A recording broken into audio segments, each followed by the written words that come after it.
What's up guys, welcome to Munchkins Gaming, where we take your gaming to the next level. This is Munchkins logging in to bring you another Dissidia Final Fantasy Opera Omnia video, and welcome to my video guide for Cinque's Lost Chapter, Gentle Strength.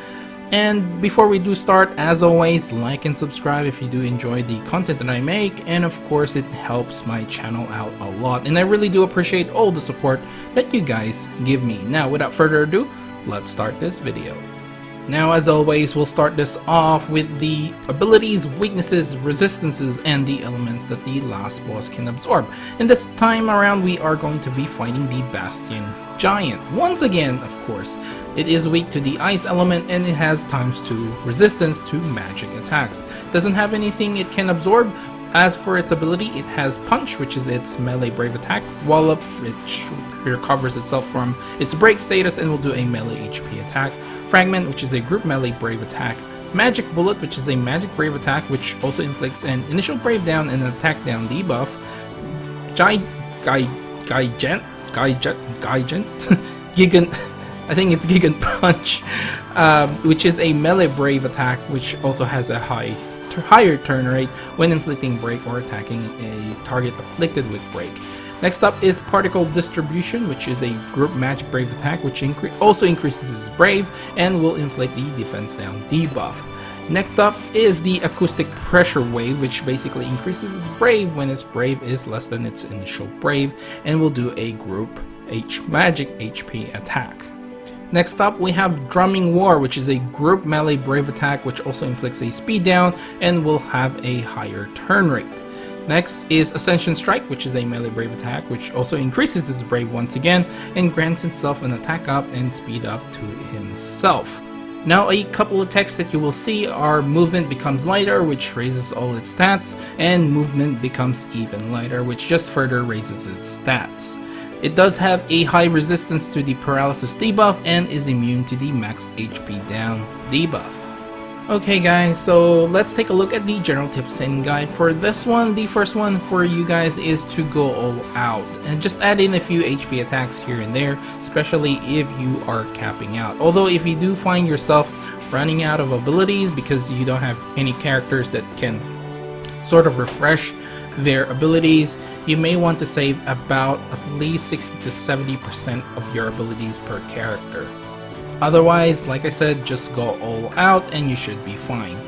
Next one is of course bringing the boosted characters, which are Cinque, Snow, or Kate Sith, and if you don't have any of these characters, Galuf, Lightning Shadow, Tifa, Vayne, Plaid Cecil, Bartz, Bosch, Waka, Warrior of Light, Yuffie, Golbez, Arnea, Sephiroth, General Leo, or Jet can work for this one. I mean, anything that's really physical attacker or physical range attackers should be fine.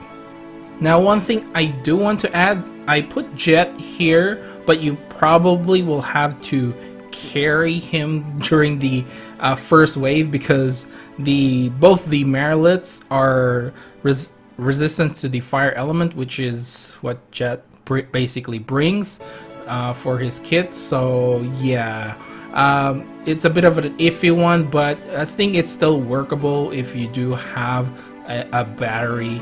And speaking of batteries, here are your options for your healer / brave batteries. You have Selphie, Ignis, Aerith, Rosa, Penelo, Hope, or Ishtola. Now, it's important to note that a lot of our brave batteries and healers are all magic based attackers, or at least most of their HP attacks are. So you just have to be a little bit careful here. I did end up bringing Hope, which was fine for the first wave, but obviously in the second wave with the Bastion Giants, he was really not doing much apart from just, you know, healing and of course giving that brave battery to the entire team. So just something to really think about when you're planning your brave battery options. And finally, of course, for your summon, you can really bring anything here. Shiva is of course my choice, and yes, I am biased, I always like to bring Shiva along, but you can really bring anything here. The reason to bring Shiva is of course the boss's weaknesses are all ice elements, so that is an additional benefit from bringing Shiva along. Okay guys, now let's move on to the general strategies that I use and hopefully will help you guys beat this fight. So for the first one, of course, for your friend support, you do have a variety of options for this one since there's not really a lot of resistances that the boss have except for magic based attacks. So you do have Arnea, General Leo, or Lightning. I went with General Leo because of basically all my friends list are basically only have General Leo on as their friend support, but the better thing, I guess the better part of bringing General Leo along is he is also a brave battery and not just a DPS. So even though, you know, I guess damage wise overall it's pretty on par, I would say. So that added extra battery really helps out a lot. And of course, the next one, as you guys will probably know, is just use your delay tactic.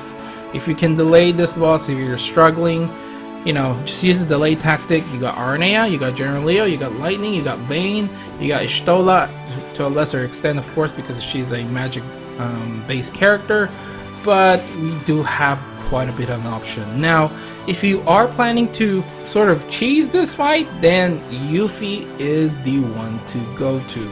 Basically, you can throw that max HP down back to the enemies, which are the Merilith, basically reducing their max HP and basically killing them a lot faster. You can also delay them after you have thrown that max HP down debuff to ensure that it's always there and to basically kill them as soon as possible.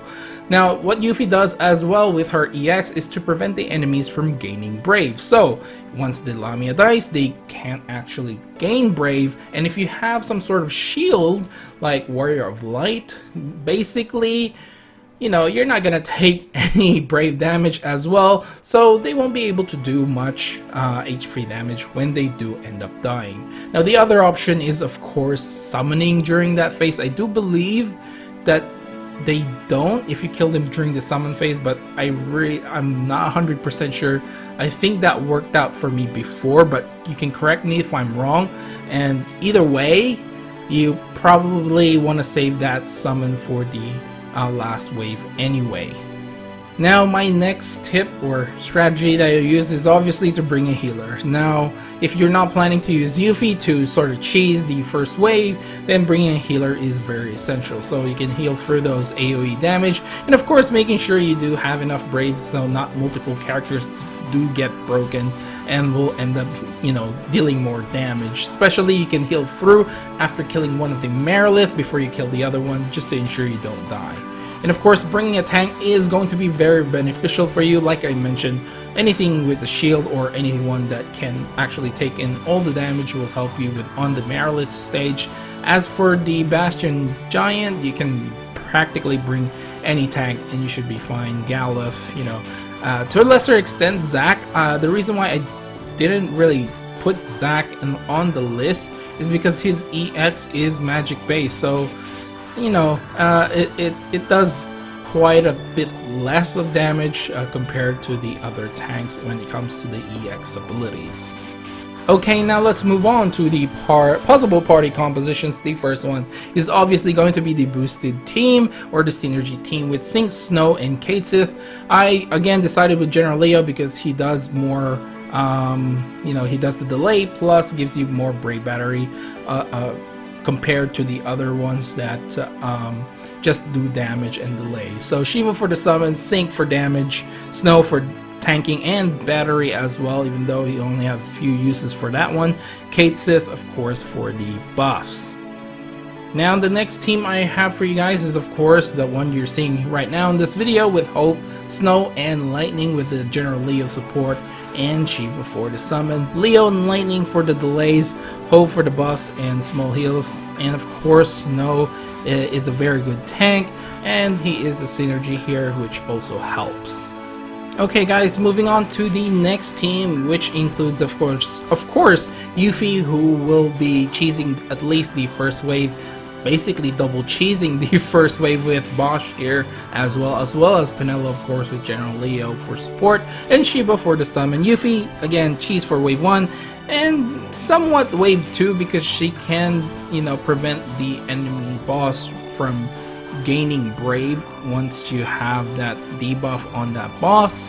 Penelo is for buffs and battery, and of course Bosch for the AoE tanking for the first wave, and of course just single tanking the Bastion Giant.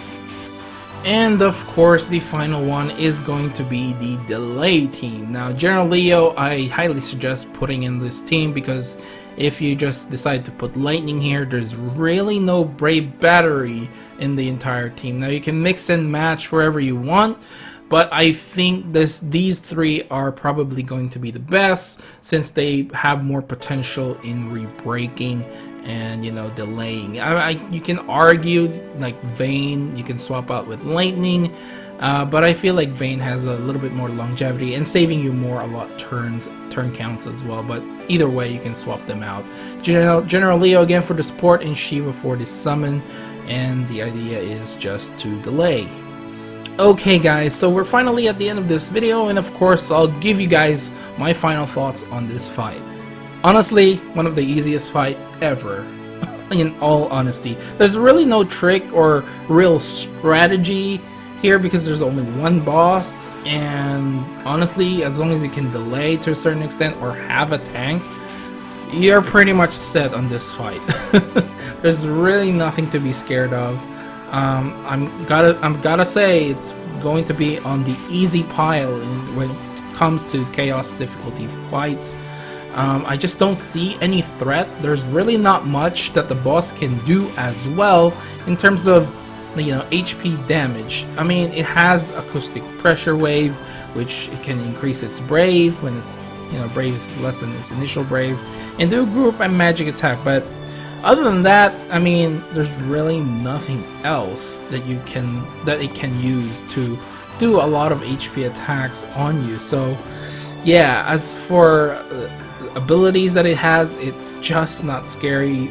I suppose if it hits you with the Gigant Punch and, you know, it breaks you, I guess that's a little bit scary because it gets a quick turn and hopefully you don't get HP attack. But if you have a tank that can survive that, I mean, you know, it's not that scary. So anyway guys, I think I'll leave the video right here. Please do remember to click like and subscribe if you haven't already. It does help my channel to grow, and of course helps with the YouTube algorithm as well. Every time you hit that like button, it really do appreciate all the support that you guys give me. And of course hit that bell button as well if you don't want to miss anything from my channel as well. Of course follow me on Twitter and on Facebook, and leave a comment down below which team you use for this fight. Want to see more interesting teams? Let me know down there. Thank you very much for watching. This is Munchkins logging off, and I'll see you guys in the next level.